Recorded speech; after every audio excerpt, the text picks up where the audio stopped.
Hi అండి, welcome to mesmerising food. Myself Keerthi Priya. నోటికి పుల్లగా అలాగే కారంగా కమ్మగా కడుపు నిండా అన్నం తినాలంటే తప్పకుండా ఈ విధంగా గోంగూర పప్పు చేసేయండి. సూపర్గా ఉంటుంది. ప్రాసెస్ చూద్దామండి. 2 ఆనియన్స్ని ఫైన్గా చాప్ చేసుకోండి. అలాగే 4 పచ్చిమిర్చిని చాప్ చేసుకోండి.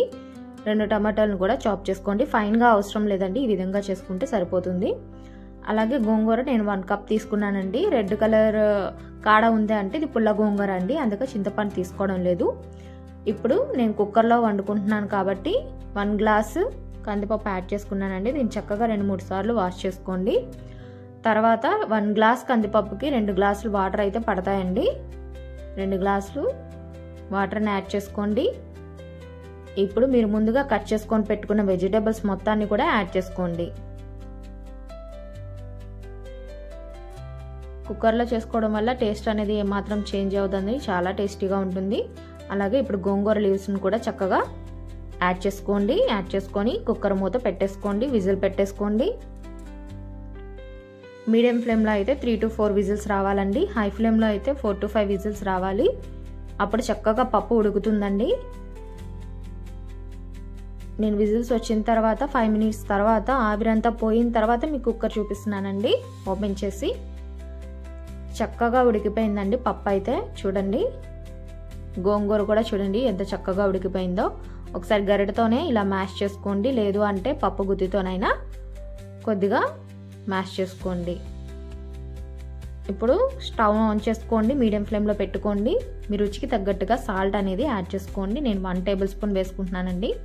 గోంగూరకి ఎక్కువే సాల్టే పడుతుందండి, పుల్లగా ఉంటుంది కాబట్టి.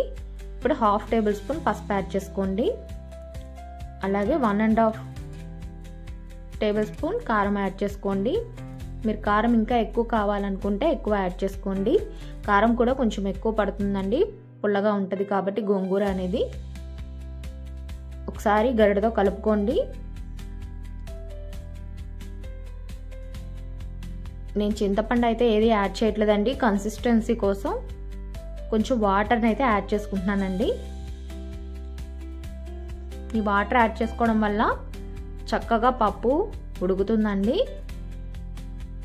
ఈ మొత్తం ఉప్పు, కారం, పసుపు కూడా బాగా పప్పుకు పడతాయి. చక్కగా గ్రేవీ లాగా తయారవుతుందండి కర్రీ అనేది. ఒక 2 నిమిషాలు మీడియం హీట్ మీద కుక్ చేసుకోండి. ఈ లోపల మనం తాలింపు పెట్టేసుకుందాము. తాలింపు కోసం పచ్చిశనగపప్పు 1 టేబుల్ స్పూన్, అలాగే సాయమినపప్పు 1 టేబుల్ స్పూన్ తీసుకోండి. 1/2 టేబుల్ స్పూన్ ఆవాలు తీసుకోండి. 5 ఎండుమిర్చి తీసుకోండి. 2 రెమ్మల కరివేపాకు తీసుకోండి. 5-6 వెల్లుల్లి రెబ్బలను కచ్చాపచ్చాగా దంచుకొని తీసుకోండి. 1/2 టేబుల్ స్పూన్ జీలకర్ర తీసుకోండి.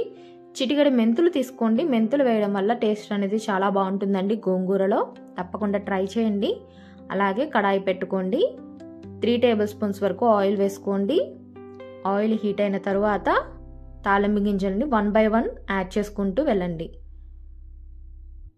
మీడియం ఫ్లేమ్లో పెట్టుకోండి, లేదు అంటే మాడిపోతాయండి. ఇలా తాలింపు గింజల్ని యాడ్ చేసుకొని ఆవాలు వేసుకున్న తర్వాత అవి చిటపట అన్నప్పుడు మీరు ఎండుమిర్చి, వెల్లుల్లి రెబ్బలను కూడా యాడ్ చేసుకోండి. చక్కగా గరిటతో కలుపుకుంటూ ఫ్రై చేసుకోండి. అలాగే కరివేపాకు కూడా యాడ్ చేసుకోండి. ఇట్లా చక్కగా గోల్డెన్ కలర్ వచ్చే వరకు ఫ్రై చేసుకోండి. చాలా బాగుంటుందండి. తాలింపు అనేది ఎంత బాగా ఫ్రై అయితే అంత టేస్ట్ ఉంటుందండి గోంగూర పప్పులో. ఈ విధంగా చక్కగా తాలింపుని అయితే రెడీ చేసేసుకోండి. ఈ లోపల పప్పు కూడా చక్కగా మీడియం హీట్ పెట్టాం కాబట్టి ఉడికిపోతూ ఉంటుందండి.